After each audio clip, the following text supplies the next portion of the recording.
Bismillahirrahmanirrahim. Berikut saya akan menjelaskan bagaimana cara melihat buku nursing diagnosis yang dikeluarkan oleh Nanda. Ya. Oke, jadi misalkan kita punya beberapa data dari pasien. Nah, kita harus rajin buka buku Nanda memang, ya. Jadi dari sini kita bisa melihat data apa yang cocok untuk masing-masing diagnosis, ya. Data apa yang ada pada masing-masing diagnosis. Ya, nah, yang pertama kita lihat langsung. Oke, jadi Nanda ini ada beberapa domain, ya. Oke, sebentar kita lihat satu-satu.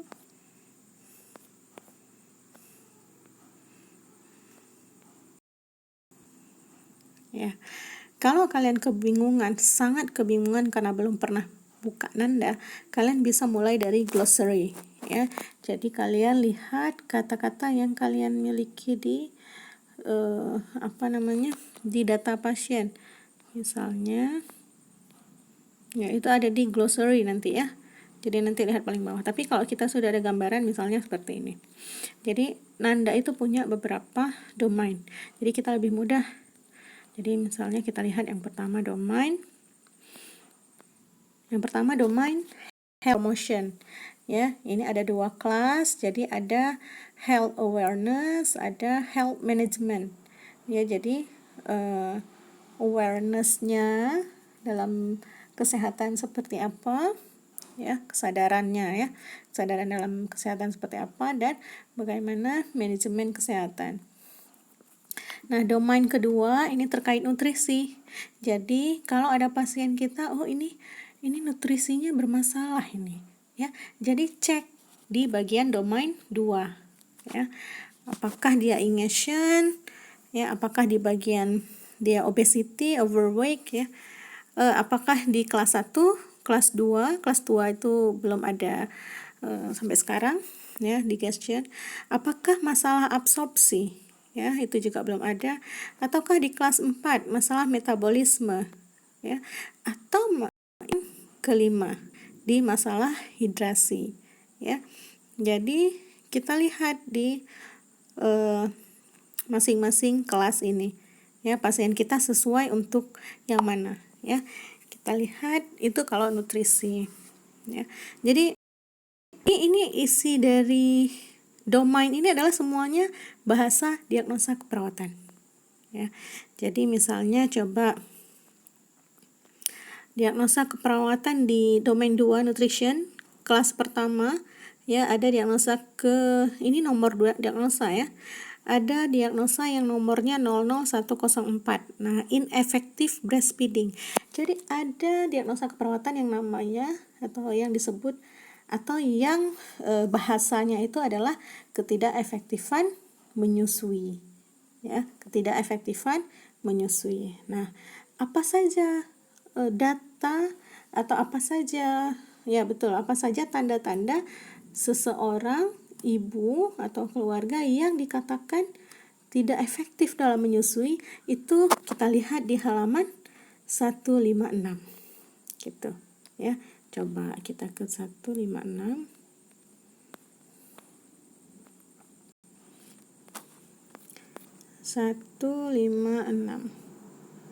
Kita coba lihat, sudah terlewat, ya.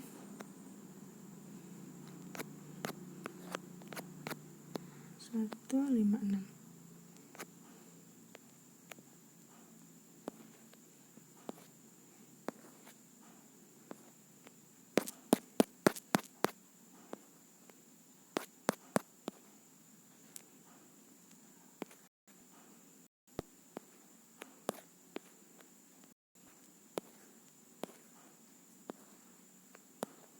Nah, ini dia, ya. Kapan kita bisa mengangkat diagnosa keperawatan atau masalah keperawatan ketidakefektifan menyusui?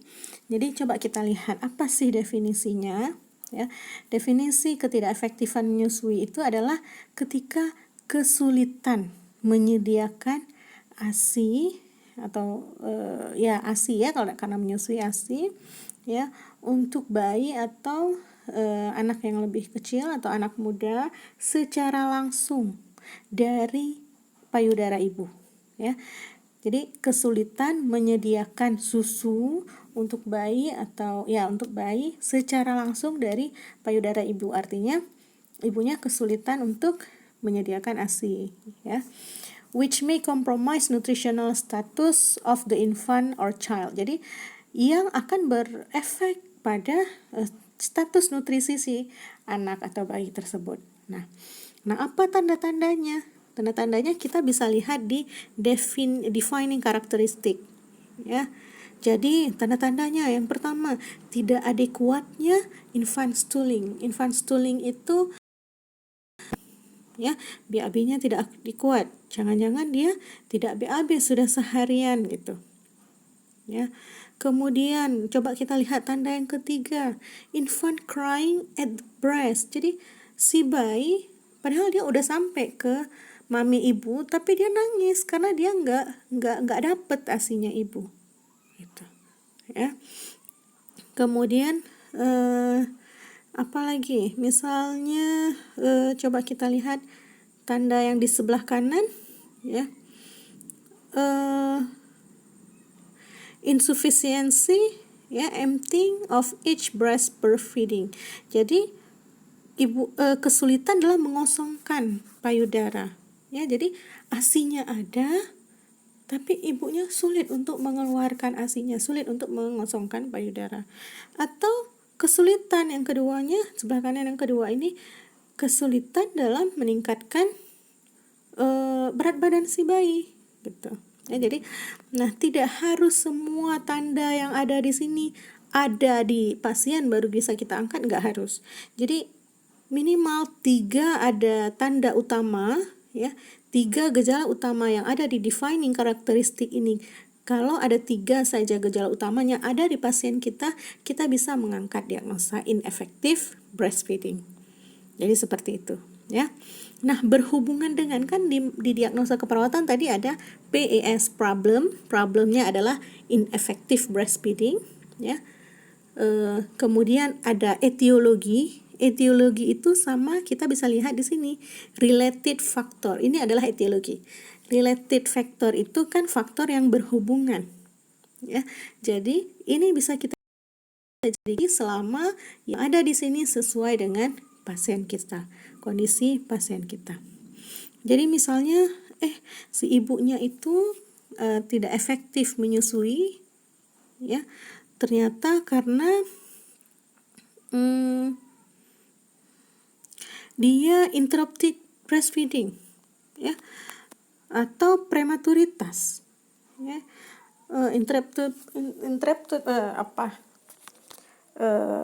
Interrupted breastfeeding ini misalnya proses menyusuinya itu terpotong, ada interupsi, misalnya bayinya harus dirawat di NICU misalnya ya. Jadi ada interupsi ya, kita sehingga ASI ibunya jadi sedikit gitu. Jadi kita bisa mengangkat berhubungan dengan, jadi nanti bahasa diagnosanya seperti ini, ineffective breastfeeding, atau kalau di bahasa Indonesia kan ketidakefektifan menyusui ya, berhubungan dengan adanya interupsi dalam menyusui, atau kita buat dalam kurung bayi dirawat di NICU tuh. Ditandai dengan itu kita bisa ambil dari defining karakteristik ini ya. Ditandai dengan misalnya insufficiency infant weight gain. Jadi berat badan bayinya tidak meningkat atau tidak sesuai dengan grafik kenaikan berat badan misalnya ya, dan lain-lain. Jadi minimal 3 tanda utama ada di pasien, dari data-data ini boleh kita angkat diagnosa. Jadi seperti itu cara melihat nanda ya. Kita lihat satu lagi misalnya nyeri. Nyeri itu ada di domain kita lihat ya. Nah, Kita lihat satu-satu. Tadi domainnya ada nutrisi, ya. Kemudian ada eliminasi dan exchange, ya. Jadi kalau masalah BAB, BAK itu lihatnya di domain 3, ya. Diare itu lihatnya di domain 3. Kemudian kalau gangguan pertukaran gas, ya, itu bisa ada juga di domain 3. Kemudian kalau aktivitas dan istirahat di domain 4. Tadi kita ingin melihat tentang nyeri.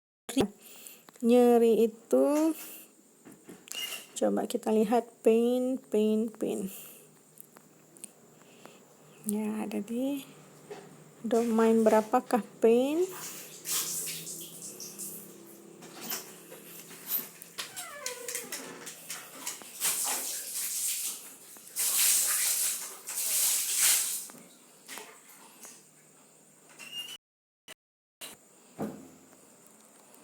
Ya, coping respon.